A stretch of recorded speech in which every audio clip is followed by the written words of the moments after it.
Yes, yes. Welcome back to another episode of Stay Focused. I'm your host, Artie Delgado. And so today we continue. This is going to be, I'm telling you, one of my favorites.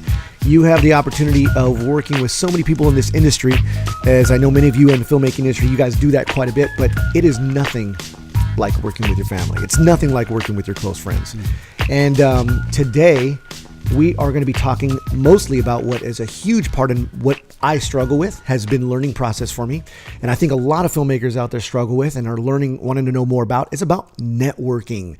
Networking is a huge part of what I do. It's a huge part of our success. It's a huge part of really what defines us and what kind of career you will have in your industry. And so really whatever you do, whether you're creative, you're a filmmaker, you're a photographer, you're a DJ, you're an artist of some sort, networking is really how we eat. It's how we're fed. It's how we can sustain your longevity in your field. And so today we want to talk about networking, and there's no one better than networking than my special guest today. But before we even get into that, take a look at this.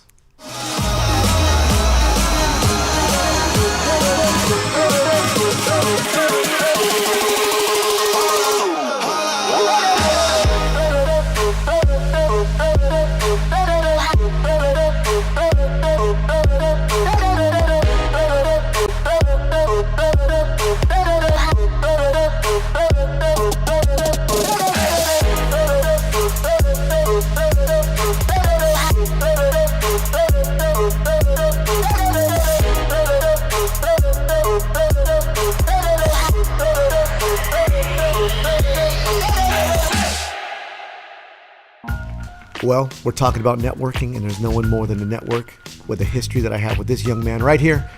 Bobby Duran is in the building today. What is happening, man? What's happening, G? Oh, man, thank you so much for making me guest 1,000 here at the Brink I Podcast. wish. We will be there one day. We're not there yet. Yeah, so I'm totally excited to be on the show. Thanks so much for having me. It is a true honor. It's an honor because of our brotherhood and friendship that has gone back, I'd say 41 plus years. Gosh, has it been that long already? It's been that long.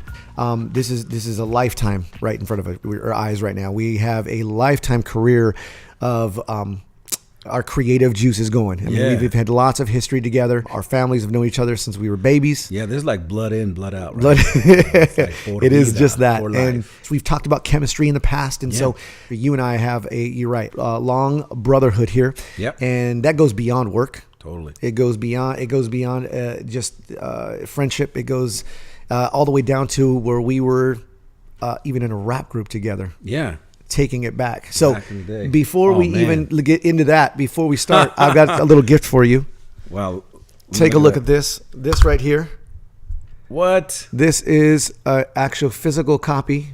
A cassette tape of a group that me and Bobby were in together called Absolute Value. And this is our original tape. Look at that. You know, it's still shrink wrapped even. Yeah. It's been a long time since we took those photos on the roof of your house. I think we did. Yeah. Wow. We thought we were creatives. That's how long that goes back. We even printed shirts with our baby photos on it. Yep. Yeah. I think my dad still wears mine, something like that. Yeah, those are great. We did iron-ons, didn't we? Yeah. Look at this. Look at all the people in this photo. Look at that, man. You got John. Look at Coy in the back. John. Who's that right there in the green hat? Ahmad from back in the day. Yep. This was the crew that we would roll out with every weekend, right? We'd be out there going to shows, doing shows. We're supporting each other's shows, every single one of those. Yeah. It was an old photo, man. Damn. Yep. Then this is a photo of the three of us. This is Anthony, another friend of ours that we've grown up with together. And this is pretty much the stance that we would stand in every single time, right? I would always be the little guy in the middle. Yeah. You still are. I still am, yes. Oh, good. So this is back, I think, in fifth grade, maybe? Fifth grade. And this is the when we used to go to camp every year. Dang. And what were we wearing? Actually, if we were wearing that today, probably we would be in style. Yeah, look at the tight pants. Yeah, there you go. Are you doing the tight pants before the tight pants and the legs? Before all the hipsters did them, man. Yep. And that was kind of the in thing back then. But this size is pretty much what we've stayed the same size altogether as we've grown older. It's always been the same the build. I mean, always in the middle, small little guy. And this is why I have to walk tall, bro, sometimes because... What the heck was I wearing? I don't know what you were wearing. I'm wearing stripes. Jeez. Thanks, Mom. And then we have this is the family right here. We got the TJ Promote and then Propaganda. We go back 22 years plus. Old photo. Remember that photo? Yeah, I remember that. There's so much history here, and today talking about really wanting for filmmakers to kind of hear the idea of networking. Yeah, you by far, my friend, are one of the best in the industry that I've ever met, that I've ever known. There is just so many things that you have made a career out of what you do, and I wish I had a tad of those skills. Oh man, thank you. And so some of those things today to talk about that history, let's just really quickly just go into so we can understand the magnitude of what you've had done in your career so far. I mean, we go back to when we did music and hip hop music for a long time, being in the industry, but then you took that on in and started doing other things. Give me a little rundown of your history and your creative juices, what that's been like for you. Awesome. Well, quick synopsis. Yep. You know, entered into a band called Pack 617, Big Dog Small Fence, toured for about nine years on the road. So when you tour, you meet tons of people. Mm-hmm. And then, you know, whatever field you're in, filmmaking, if you're a creative or whatever, you know, always take those opportunities when you're on the road and meeting people. I think what's key about it is that it's not just about passing out your card and saying, hey, here's who I am. It's always about being intentional about, I want to meet this person and find out what they are and who they are, what they're all about. And I think the power of connection is key. So, you know, going through that through all the years and touring, all these things, and then ended up being an event production coordinator for a nonprofit for the last 15 years called Urban Youth Workers Institute, where I get the opportunity to create events, create experiences, bring people into the conference world, whether it's live events, video, content, all these different things. And lo and behold, that's where I met paths with other filmmakers and people who you invite into the process. And you get to tell a story together and create that experience together.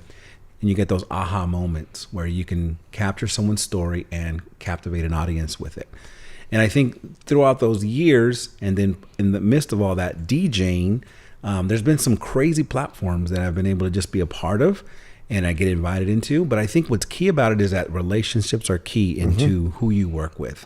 And so some people are all about the job and other people are about the relationship. And so what happens is that when you create relationships that are sustainable, no matter who's in charge or who's calling the shots, if you've made an impact in that organization or working with someone, they'll remember you. And so whether a CEO will leave and move on, maybe you'll still get that call back for the job in the next season because you took the time and you took the, it really mattered more than just a job. You know, I think as a filmmaker or as any creative, you have to definitely look at it as a project, yes, but what's beyond the project? Yeah, because I think a lot of times what you do and what you do well is you don't even look like you're making it work. I mean, majority of the way you conversate and the way you dialogue, and people don't even know what just happened. Next thing you know, it became a meeting that you made happen when it was just a relationship based out of it. And our success, a lot of that is learning that process, that more intentional. You said the word intentional. Yeah, I teach that a lot with our guys about using that word. We use that all the time. It's about being intentional with the way you address people and talk to people. And before you know it, absolutely, you're family with them. You're not even working, and that has become huge for us in success. And I've seen that a lot with you as well. So I think a good indicator for that is that if you see like your emails moving to text messages that are more about like, hey, how's your day going? Hey, what's going on in your life? And then you sustaining those, I think that's a great indicator. It's like, man, I could actually have a friendship and relationship with that. But also too, I think another way to help you on that journey is, failing and accepting your failures. There's been times where I was not prepared for projects and I failed miserably. And there was really no one else to blame but myself, but I didn't let that failure determine who I was or identify who I was in that failure, but I had to bounce back and learn from that. And so I think part of that is what's important, I think, for anyone in any career is surrounding yourself by a strong team and willing to be a student as well and a leader. Yeah. Are you done learning? I'm not done learning. I still got a lot of learning to do.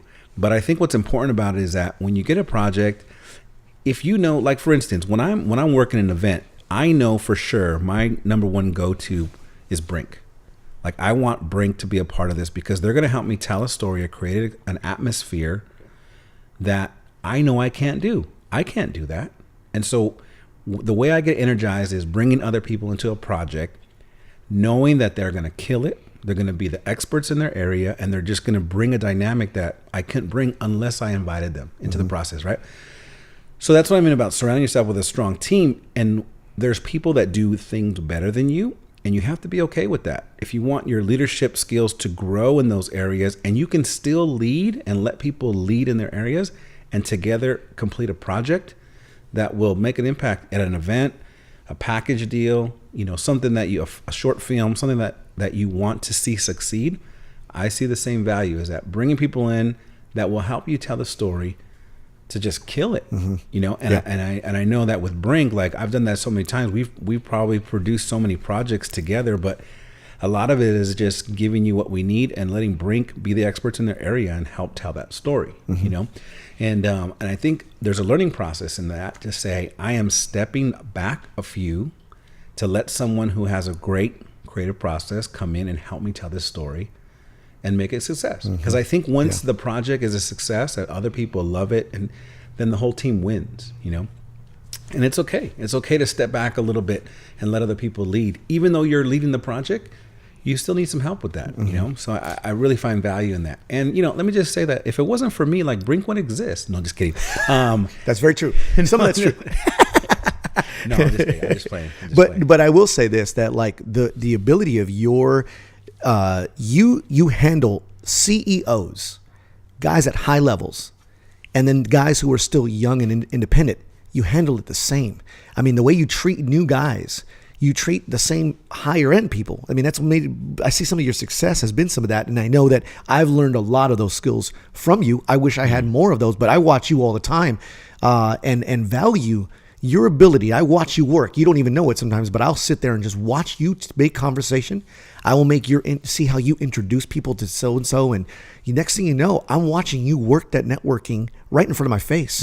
And I'm studying how it is you did that so well. And you're so relational. You have had this skill technically since you've been a kid. I mean, I remember we used to go to youth camps, bro. And when we used to go to youth camps, people by day 2 already knew your name. I mean, you had networked with so many people. And I always remembered you being my bigger brother the whole time. I looked up to that on a constant basis. And so to see your ability, you've been doing that since you were young, it trickles into where you're doing that today. And your success from that has been very something to watch and to want to be more like. And so that's why I think today, talking about networking, especially in this field for young filmmakers and people and any creatives, right? Right. They sometimes don't understand what kind of side hustle that is. That's a hustle in itself. I mean, networking is its own hustle on top of your expertise at what you do. Right. That means you're almost kind of thinking about the networking on a regular basis on top of the regular hustle, because you've got a day job, you've got your skill job, you have your family, you've got these things, and then when you're networking, right, you just got to always be thinking networking. So what is it that makes it? We go back to that question back to when you see guys who are younger and you see guys at the CEO level, you're connected to Dave Ramsey's, you've got Christine Kane, you've got Catalyst, you've got you're connected to Johnny Swim, these people that you know very well. How do you distinguish? Like, how is it you do that so well? What is some of that? These people that you know and you're connected to. What makes you so good? What do you notice and what that's like for you when you meet Dave Ramsey and his people, and then a year later you're on their major events and you're DJing their events? I mean, how does that happen? It's not a normal thing. What would you say is some of your where do you get that from? How does that work? How do people understand when they want to get there? How do they do that? Yeah. To be honest, I don't know. Sometimes I sit there and I wonder, how am I even hit this table? Okay. So part of it is that believing that you can step into these opportunities, and some of it is taking a risk and saying, okay, I'm going to go step out and talk to these people and see what they're about and allow them to know me, because I think there's trust isn't easily given in our world, but I think when we learn to work with each other, and trust each other, I think that's when relationships can be built, you know? So opportunities have come that I'm just kind of like still like puzzled. Like, how am I even here? Like, how am I DJing this event when there's so many great DJs? Or how am I working with this event, producing it when there's so many great producers out there? And a lot of it is just seeing people for who they are, treating them as people. You know, it's so funny that skit like that SNL did when he said, man, I wake up in the morning, I put my pants on one leg at a time, you know? And I think sometimes we can forget that we're actually just people, you know, when we're working with each other. And I have friends that work and produce the Super Bowl events and the Grammys and all these other things. And I'm like, wow, how do you get there? Just like, I don't know. I do my job and I make connections with people and I'm intentional about my work and I follow through with emails and I do these, you know, so it's just like, I'm still learning like, yeah, that's things I don't do well, you know? But again, a lot of it is being intentional. And for me, I think connection is huge. Connection is how I get energized. And so I think even, you know, a story that we both know when I was working with Catalyst, I said, hey, Catalyst, there's this, you know, my cousin over here, he's a filmmaker, you should check him out. And then they kind of just was like, okay, cool, you know? And then you took the initiative to make a recap video on yourself. I gave it to them and they were just like, who the heck is this? And I said, this is the guy I've been telling you about.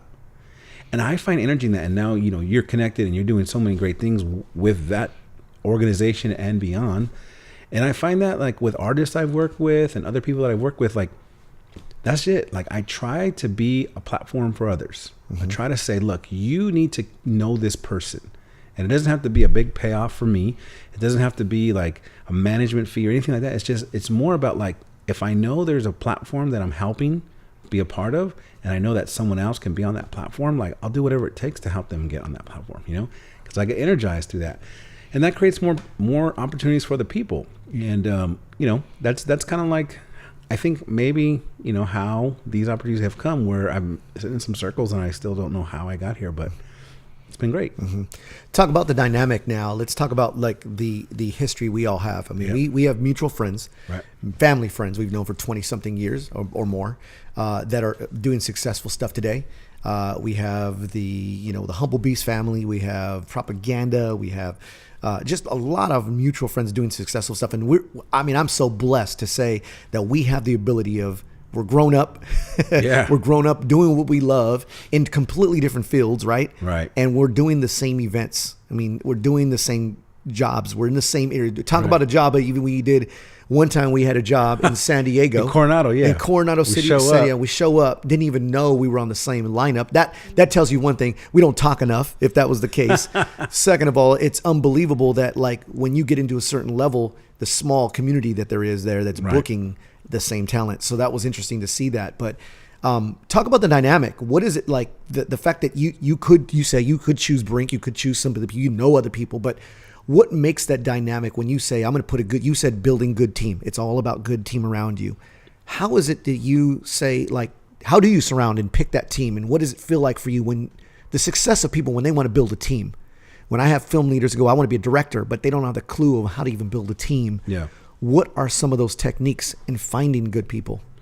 Well, I think, you know, since we've started working together and doing various projects together, I mean, even before you've even built Brink beyond that and beyond that now, I think there's just a hunger you had. You had a hunger to be like, I want to be the best filmmaker I can be. Yeah. And you proved that to me. And, you know, I was kind of like, wow, okay. So what ended up happening is that we did our first project together and it was great. And then as we kept doing more and more projects, I saw the quality at a higher level. I saw the gear at a higher level. And so what it told me is that, okay, this person is striving to be excellent in his area, right? And so if I have a relationship, you know, with you now, and I'm watching this, and I know that, oh, Brink's going to come through for me. Like, we're working on this project, and they're going to come through for me, and you do, and the project's a success. It makes it easier for me to be like, okay, now, cool. This is somebody that I know I can trust and work with, and has good rapport. And is going to be faithful to getting the job done. And I think that's key. That's a lot key. And I know, like in any business world, there's been people who have had relationships where they burnt bridges, and some of those bridges are not repaired. And there's other people who have great relationships that they're always, they know that they go to those people because they're trusted, they have a strong brand, and they are going to create a project that they are both going to be proud of. And you have to look at those things. And sometimes I've taken risks with other people as well. Not necessarily a film project, but other projects.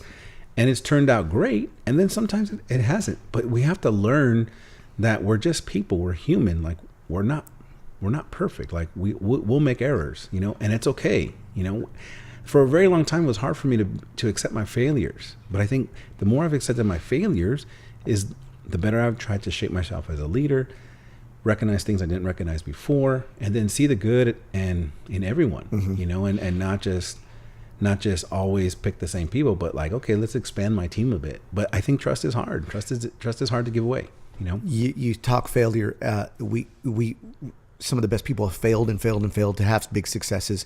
Are you just the same as fearful to fail as much? Now, for speaking of myself, Yeah.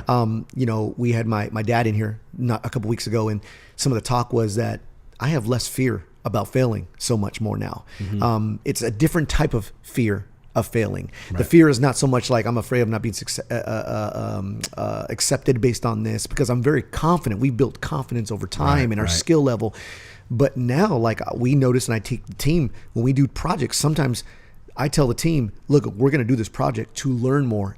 We may fail at it. We may see what fails come out of it. But the reality is I want to get better for when it really does count. I'm ready for that next one. We're ready for that next one. Right. What does that look like with your thinking of failure, your concept of that failure? Are you afraid of failure? Is it just a different type of thinking on failure? What does that look like? Well, I think it could be a couple different ways you look at it. But one perspective of failure is my brand. I'm failing, and now everyone's going to know that my brand is a failure. I'm failing, and everyone's going to know my image is a failure. You know, all these different things that we could get caught up in, you know. And so that can cause just a lot of just doubt in your work ethic. That can cause a lot of insecurities. And I think, you know, that's part of the struggle for me personally, you know. But I've learned that I'm not so much now as I grow older and I have kids and married, you know, all these things. I've failed so many things in my life, you know. But now as I grow older, like I can't let those things define who I am. I can't let that just always be like, I'm a failure. I get it. You know, failures come and you have to work through them and learn through them. But I think I'm not as afraid to fail. I don't have like that fear of failing as much as I did before, you know, so the priorities have kind of shifted. Yeah. And so I think that's why it's important when you build a strong team, you know, you have that support around you. I think that helps the odds of not failing as much. Yeah. You know, would you say that maybe, you've gotten also a lot more confident in your skill level? I mean, this grind that you said you saw the passion behind what you do. You're very passionate of a number of things, and that passion. Talk to me real quick about passion when it comes to that. There's something about when people ask about the drive, where I get this drive from and this passion. It's something that it's special. It's something special when you see a passion in somebody. Yeah. And for you have that passion. It's not work for you. Nothing you do is work.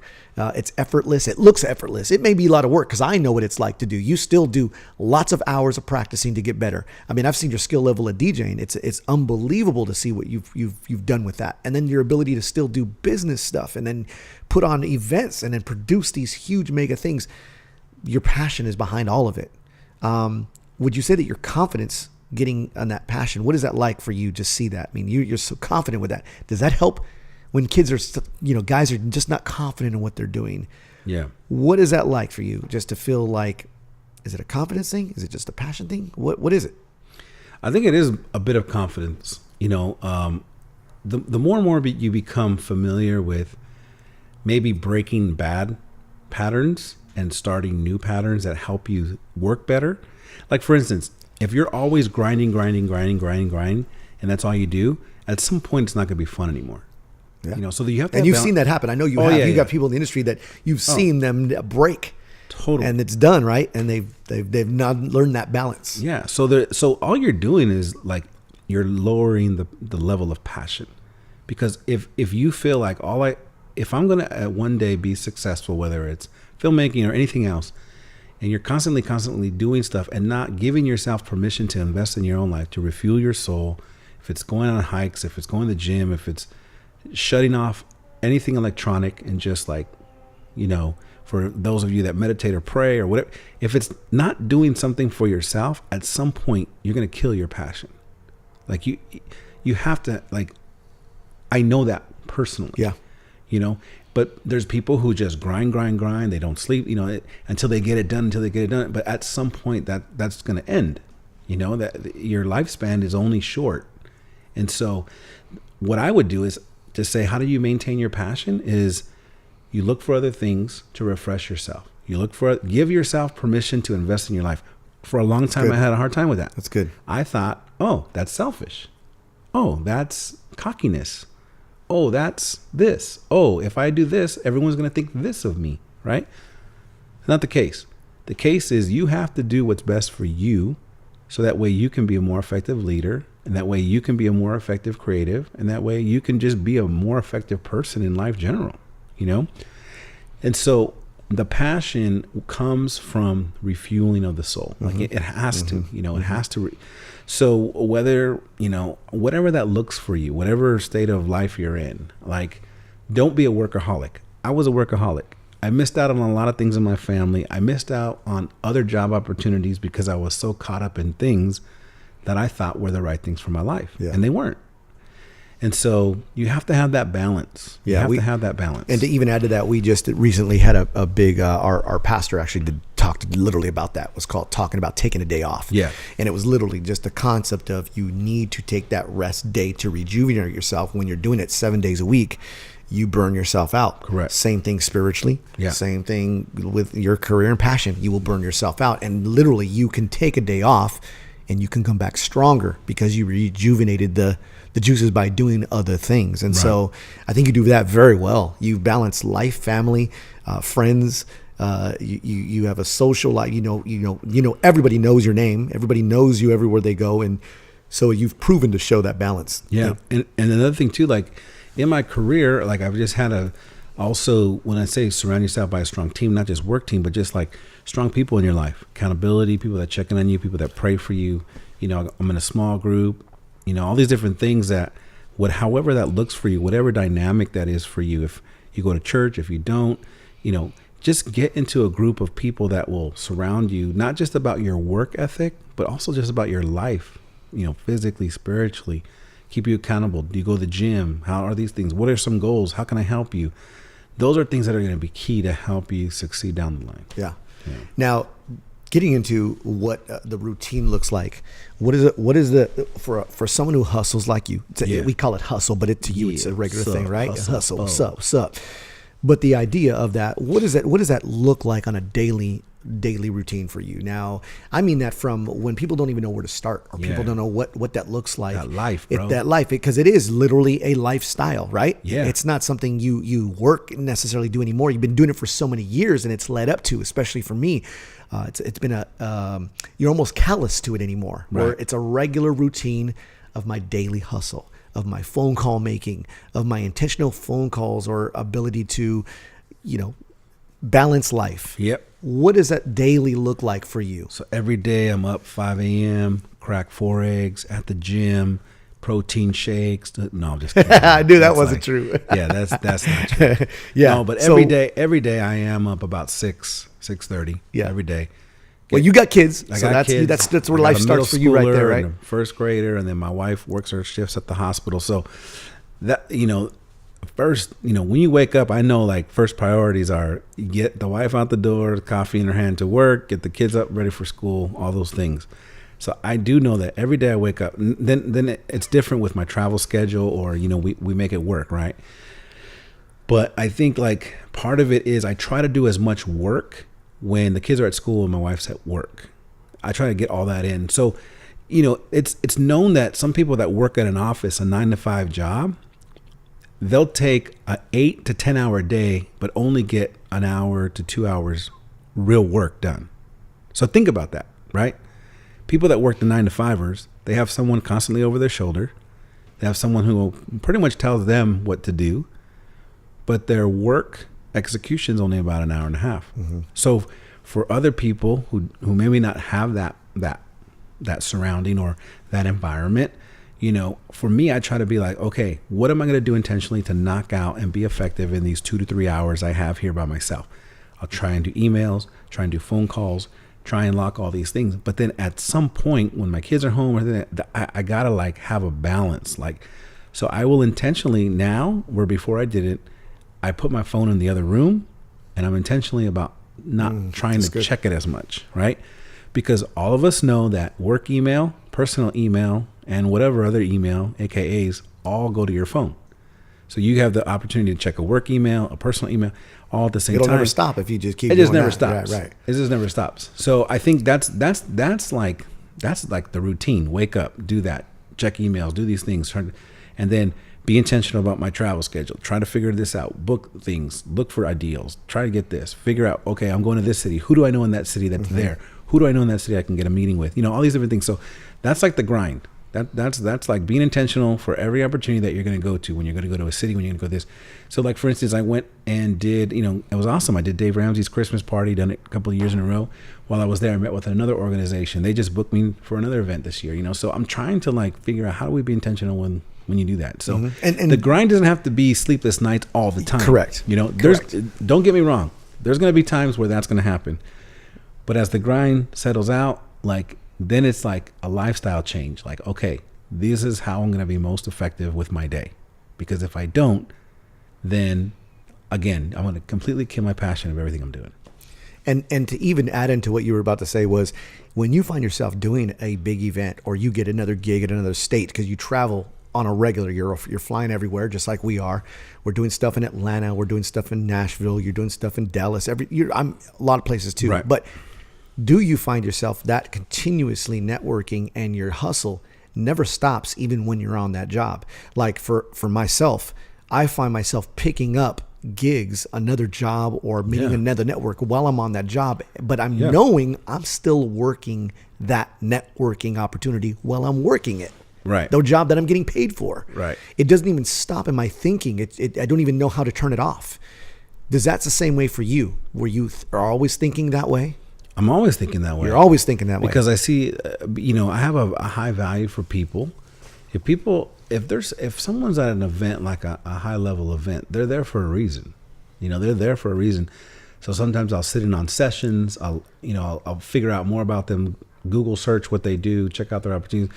And if I even have a snippet of time to just pick their brain, you know, I'll do it. Yeah. Because, I mean, I constantly look for those opportunities. Like if we're working another job and you're meeting people and they're talking about, oh, we should have you come out. Right. Or, like, it's not always about, okay, cool, I'm going to figure out how I can manipulate this person to bring me out. And it's more like, that'd be great. You know, let's talk about it. Let's, you know, so you're building a relationship. Yeah, it's a lifestyle. You're not looking for the job. You're not looking for the next gig, because it's a connection. Could you tell me that if you were looking on a regular basis, looking just for the next gig, that will just stop.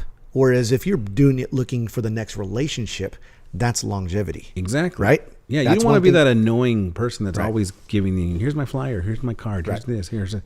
Because you get those. You get those people like that. You know people like that. I get people like that all the time. They're only looking to work with us because they're looking for the next gig, but they're not even building a real relationship with me. Right. And I know that world. I know that's what I do intentionally. So I can tell when somebody is not doing the same thing. Right. When they come to me about it. And I think the other thing too that we have to be careful of is that people who don't see value in your work.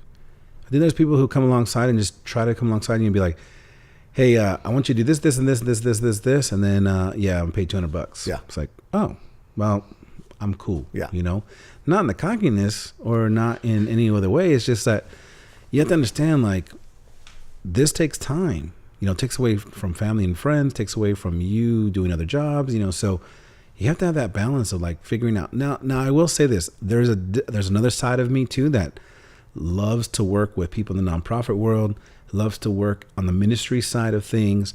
And so I feel like my time to be able to step into those moments are great opportunities as well. So for those of you out there that are filmmakers, I'm sure you get hit up all the time. Yo, man, can you do this free film? Right. Yo, can you do this reel for me? Yo, can you do this? Okay. It'll be good for your reel. Yeah. They say. So there's certain things like that. I'm sure you get all the time, just the way, you know, producers and DJs get as well. But I think too, like, let's also have open ears and open eyes to maybe some opportunities that you can really, like, you can help platform someone, and maybe you just don't have the time, but maybe a different season you will. And that's okay. And it's okay to say no. Like, that was the hardest thing for me. Yeah, it is. Saying no is like the hardest thing. It's like, oh, I remember the first time I was just cornered in this conversation, and I felt like this person was just telling me, you have to do this, you have to do this, you have to do this. And it took everything in me to say, no, I'm not going to do that. Well, that was a turning point for you, probably, because it was after a huge that, turning point. because if it was for us too, when we finally had to say no, it's almost like having a little more respect for your craft a little bit more, right? Yeah. And reality is, you also set yourself into another level of tier of the level of work you're doing. Right. When you're no longer saying yes to that lower tier, you actually get higher clients, because you may miss out on a few little ones, but you end up getting a bigger tier project, right, that ends up taking the amount of setting time, maybe even bigger money. And then you end up being at that next level. Right. And until you're able to still say no, I've got friends that I've been doing film with as long as I've been doing film today, and they say yes to everything. Right. And they get overwhelmed by doing so many little projects. They're so behind. They can't even keep up with the minute edits. They can't do it because they can't say no. Yeah, and that's just not good. It's not good for your own integrity personally and the integrity of your brand. Right. Like, if that's all you're going to do with all the time, and then it's like, pretty much that phone's going to stop ringing. Right. Because it's like, okay, take this project on, take this. And if you're always late, you're always not following up with it. And I did that for a long time. I didn't follow through projects. I didn't follow through with emails. And it just like killed me. Yeah. And I was like, oh, how come you don't call me back anymore? It's like, well, because you don't freaking enter your email. Sure. Oh, okay. Sure. Okay, cool. So yeah, I get it. I mean, that's part of the struggle, but at the same time, the learning process of everything. Yeah. So. And you've done that very well. And that's taken you to the much higher tier. Yeah. To where you're at now. And I feel like, man, I've been doing more in the corporate world, which is great. I know you do a lot of corporate events and stuff. And I feel like if I can figure out more opportunities in the corporate world, which, they know what they want and they pay what they want. It's great. It's a great world to be in, and you can be in both worlds, where it's the corporate world, the faith-based world, whatever world you're working in. I'm looking for those opportunities so I can just do more on the level of platforming.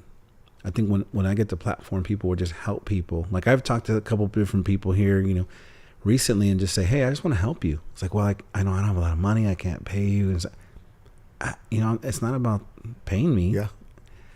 I mean, there's times where we have to step into those moments and make a living, but it's not always about that. Well, some of my biggest successes has been because I've taken the saying, no, I'm looking at a relationship building here. Let me work with you. Yeah. Let me show you. Let me prove myself. Because even today, sometimes we still need to prove ourselves, right, but it's just easier to prove it now. But we still do those. But some of my biggest successes have become from doing that.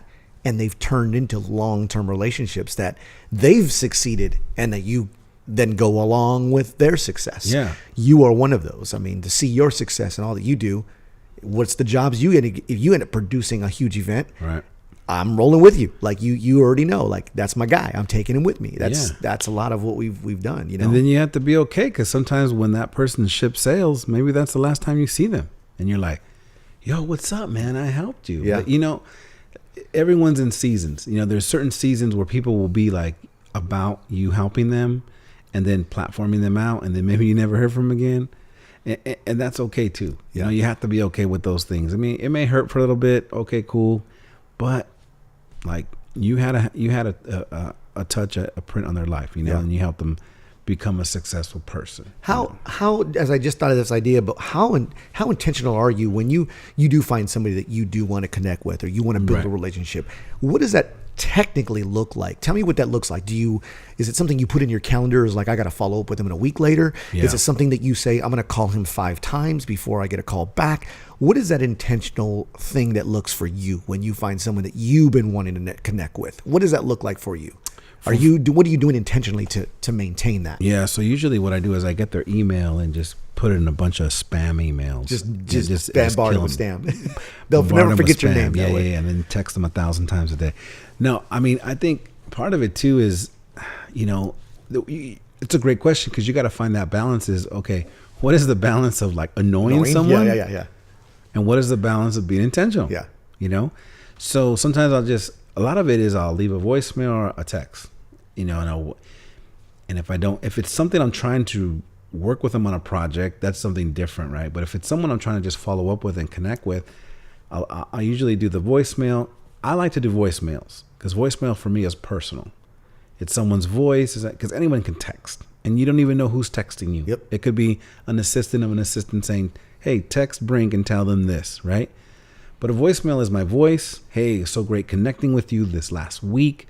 You know, thanks for giving me your number. I love to, you know, maybe we can grab coffee if it's someone local, or maybe it's like, hey, maybe we can set up a conference call and it'll be great to connect.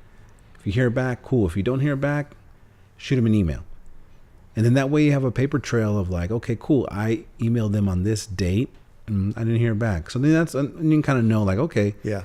But then if you hear back from people right away, I think that's where you could just start building that relationship. And you will have those that you will not get anywhere with. Yep. But it's almost like at the back when I used to do sales, it's a numbers game. Like you have to live that life of doing that. You have to live the idea of a lifestyle of networking. That's what it is, because it is a numbers game. You're going to have some that you don't hit, but then when you do so many of these relationships, before you know it, over time, you've got a lot of different relationships built. Yeah. And that's kind of been your empire now. I mean, the relationships you have at any time, when you produce an event, you have friends in every field possible, and you have very good people at what they do. You put on top-notch events. You have top-notch connections. And that's been over time, nothing overnight.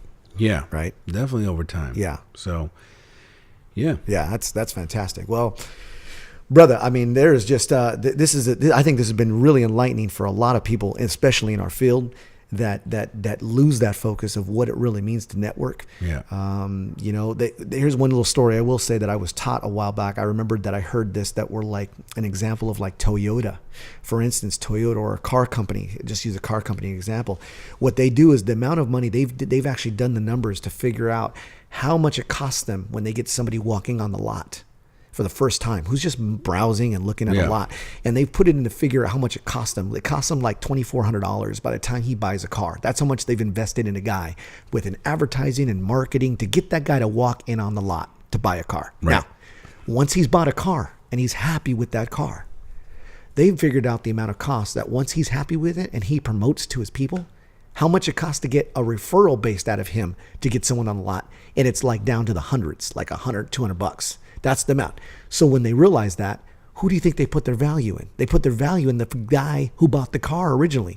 They're going to put that, cater to him, make him love the product, make them want to be, are you happy? Because if he's happy, the ability of him getting more people on board costs them so much more less. Yeah. And so that concept, once I heard that concept, that's the same thing we are with our own business, our brands, those type of things. When you get a job and you get hired on something, you want to value that job at such a high caliber and use those relationships within that job that you've already worked, and all the marketing that we push and all the podcasts that we do and all the shows and movies that we've made or whatever we've done have built up to finally get this relationship with. Yeah. We want to value that relationship and utilize that inner circle. And I don't think people do that enough. I don't think they value that. I think they're always thinking, "Oh, I just got all these people outside. I got to think more posts, more pictures, more Twitter, more this," and they're not thinking within their own circle that you can stay fed if you use your own circle, but you're doing more intentional within the networking within your own family. Right. I think that's something that could be huge and something that I've been successful with, and I know you've been successful with, and I think you value that very highly. So. Yeah, I am so just so proud of all the things you have done, man. You literally man, I seriously, even today, as you know, we work so much together, but you have no idea how I still look up to you as a bigger brother and how I watch you work. You don't even know it, but I'm watching you work a room, and I see how you do that, and I value that so much. And I think you are a lot to do with some of my learning that success, and I've followed in a lot of your footsteps, and I thank you for you just putting us on when there was opportunity. That's been a real value, and I really do appreciate you for that, and I love you for it, man. So I thank you for all of that. Where can people find more about Bobbito the Chef? Where can we find more about Bobby Duran? You can go to bobbitothechef.com or follow me on Instagram, bobbitothechef.com. Yep. And that's it, man. Yeah. You know, those are kind of like ways to get connected with me, and trying to be intentional more with some of that social media stuff, you know, when I can, and just be a storyteller as well, you know, with my little phone. You know, it's cool that you said that. You probably saw me with all my success drive up in my 99 Ford Explorer. No doubt. You're like that dude right there. he balling. That's success. That's just a travel car. 99 Ford Explorer. That's success. just a travel car. So, yeah. That's my weekend car. I use it on the weekends. The weekends, that's right. That's right. Man. Well, guy, I will say this real quick. Wait, for those young filmmakers, those young creatives that are hungry. Yep. Like, learn from not Chick-fil-A. Learn from Raising Cane's, and learn from In-N-Out. Now, we'll say this. What I appreciate about them is that when you go to In-N-Out, there's like 3 or 4 things on the menu. When you go to Raising Cane's, there's 3 or 4 things on the menu. In-N-Out's known for burgers, milkshakes. Cane's, chicken. I appreciate that about people. I appreciate that about people who stick to their brand, people who do not try to branch out too much. When we're young and we're hungry, we'll do anything it takes. Don't branch out. Stay true to your brand. Stay true to who you are as a filmmaker or a creative, and let that drive you, because that will be the ultimate passion. When you spread yourself too thin and you try to do too many other things, it doesn't work. It was like when Porsche tried to make a family car, it took every ounce of brand out of a power car. You know what I'm saying? Yeah. So sometimes when people try and branch out and do too much, it kills your brand. It doesn't actually strengthen it. So just remember that for those who are starting now and want to get into filmmaking and make their way up to the top, and just remind themselves, as people that are passionate, that are already doing that at a high level, stick to your brand. Good. That's fantastic. Guys, just being able to learn more about networking. If you guys have questions about that, feel free to email us or hit us on our website, brinkbaby.com. You guys can ask more of those questions on anything that concerns this. We would be honored to answer any of those questions.